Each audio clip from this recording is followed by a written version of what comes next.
The Merit of a Joyful Response. Chapter 18.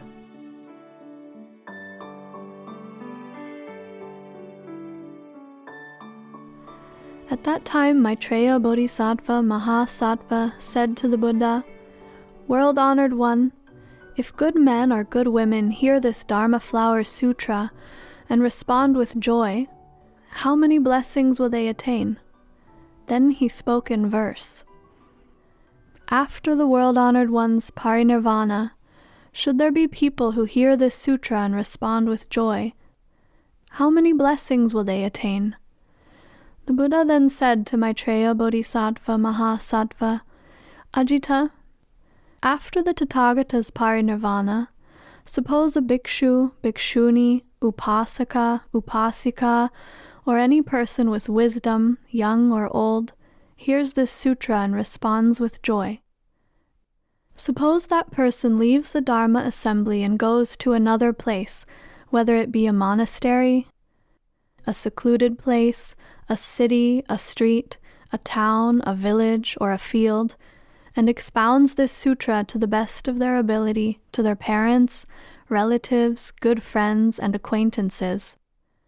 Suppose further that they, having heard it, respond joyfully, and in turn teach it to others who, having heard it, respond joyfully and successively teach this sutra to others until the teaching reaches the 50th person. Ajita, I will now tell you about the merit of that 50th good man or good woman who responds with joy. Listen attentively. Suppose in 4 million kotis of asankhya's of worlds, there are living beings in the 6 destinies and of the 4 births, those born from eggs, those born from wombs, those born from moisture, and those born via metamorphosis, those with physical form, those without physical form, those with perception, those without perception, those not with perception, those not without perception, those without legs, those with 2 legs, those with 4 legs, and those with multiple legs. Now suppose someone seeking blessings gives to each of them whatever enjoyable things they desire, including gold, silver, Vaidurya, giant clam shell, carnelian, coral, amber, and rare gems, enough to fill the entire continent of Jambudvipa, as well as elephants, horses, and carts, and palaces and pavilions made of the 7 treasures. Suppose this generous donor continues to give like this for a full 80 years and then thinks, I have already given living beings all the enjoyable things they desire. However, these living beings are old and feeble, over 80 years old, with white hair and wrinkled faces. Their time of death is near. I should instruct and guide them using the Buddha Dharma. Suppose he then gathers the beings together and proclaims the Dharma to transform them, guiding and teaching them to bring them benefit and joy. Further suppose that they all at once gain the fruition of a Shrotapana, the fruition of a Sakradagamin, the fruition of an Agamin, and the fruition of an Arhat, ending all outflows, attaining self-mastery in all profound forms of meditative concentration, and perfecting the 8 liberations. What do you think? Would the merit of this generous donor be great or not? Maitreya said to the Buddha, World-honored one, this person's merit would be extremely great, limitless and boundless. Even if the donor had only given living beings all the delightful objects, his merit would be limitless. How much greater would it be if he enabled them to attain the fruition of arhatship? The Buddha said to Maitreya, I will now tell you plainly, the merit obtained by this person who gives delightful objects to living beings in the 6 destinies, in 4 million kotis of asankhya's of worlds, and further leads them to attain the fruition of arhatship, would not be as great as the merit of the 50th person who responds joyfully upon hearing but a single verse of the Dharma Flower Sūtra. The merit of the donor would not come to even 100th, 1,000th, or 1 part in 1,000,000,000 kotis of the 50th person's merit, nor could it be determined by calculation or analogy. Ajita, the merit of the 50th person who hears in their turn the Dharma Flower Sūtra and responds joyfully to it is countless, limitless asankheyas.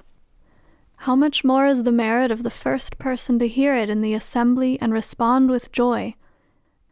Their merit is countless, limitless asankheya times greater, beyond comparison.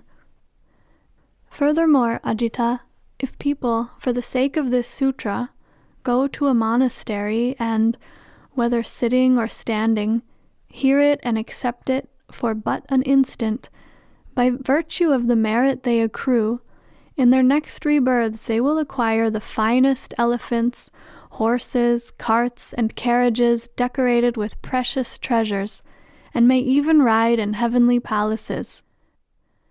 Furthermore, if people seated at a Dharma lecture encourage any newcomers to sit down and listen or share their seats with them, the merit of such people will enable them to gain the seat of a Shakra, the seat of a Brahma, or the seat of a wheel-turning sage king in their next rebirths. Furthermore, Ajita, suppose there are those who say to others, "There is a sutra by the name of Dharma Flower. Let us go together and listen to it." If people take their advice and hear the sutra for but a moment, their merit will enable them to be born in the same place as Dharani Bodhisattva in their next lives, with keen faculties and wisdom. For billions of lifetimes they will never be mute, their breath will not stink, and their tongues will always be free of disease, as will their mouths. Their teeth will not be stained black or yellow, nor will they be widely spaced, missing, falling out, uneven, or crooked. Their lips will not be overhanging, shrunken, rough, plagued with sores, or deformed. Their lips will not be askew, thick, large, dark, or in any way repulsive. Their noses will not be flat or hooked. Their complexions will not be dark, and their faces will not be long and narrow, concave, or in any way unpleasant to look at. Their lips, tongues, and teeth will all be attractive. Their noses long, high, and straight. Their countenances wholesome, their eyebrows long and high set, and their foreheads broad and even. They will have complete and well-proportioned physical features. In life after life, wherever they are born, they will see the Buddhas, hear the Dharma, and accept the Buddha's teachings with faith. Ajita, as you can see, such is the merit gained from convincing a single person to go and listen to the Dharma. Imagine the merit of those who single-mindedly listen to the Dharma, read it and recite it, and, in the great assembly, explain in detail how to practice it. At that time, the world-honored one, wishing to restate his meaning, spoke in verse. Suppose a person in the Dharma assembly hears but a single verse of this sutra, and, responding joyfully, explains it to another. In this manner, the teaching is passed on until it reaches the 50th hearer. I will now explain in detail the blessings gained by this last person. Suppose there is a generous donor who presents gifts to uncountable multitudes of all the things they desire for a full 80 years. Seeing them old and feeble, with white hair and wrinkled faces, their teeth sparse, their bodies wizened, the donor thinks, "They will die before long. I should now teach them to attain the fruition of the path." Then he expediently explains to them the true Dharma of parinirvana. All in the world is ephemeral, like foam, bubbles, or mirages, all of you should quickly bring forth loathing toward it. Those who hear this Dharma will attain arhatship, perfecting the 6 spiritual skills, 3 spiritual insights, and 8 liberations. The merit of the last, the 50th person, who hears a single verse and rejoices, exceeds this donor's merit and defies expression by analogy. If even indirect hearing produces merit beyond limit, imagine the merit of the first person to hear it in the Dharma assembly and respond with joy.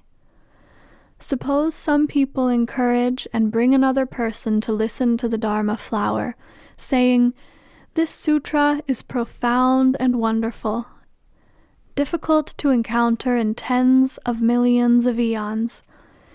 And suppose that person is convinced, goes to listen, and hears the sutra for just a moment. I will now speak in detail of the blessings of these people. In life after life, their mouths will be healthy, their teeth will not be widely spaced yellow or black, their lips will not be thick, shrunken, or deformed, their appearances will be pleasant, their tongues will not be dry, black, or short, their noses will be high, long, and straight, their foreheads will be broad and even, their faces will be stately and dignified, so that all will delight in seeing them. Their breath will never be foul, and the fragrance of the Utpala flower will always issue forth from their mouths. Should there be those who go to a monastery in order to hear the Dharma flower sutra and rejoice upon hearing it for but a moment, I will now tell of their blessings. They shall be reborn among gods and humans, acquire fine elephants, horses, carts, and carriages adorned with precious treasures, and may even ride in heavenly palaces. If, in a place where the sutra is taught, they encourage others to sit down and listen, by virtue of their blessings, they will gain the seat of a Shakra, a Brahma, or a wheel-turning king. Even more blessed are those who single-mindedly listen, explain the sutra's meaning to others, and practice its teachings. Their blessings shall know no limit.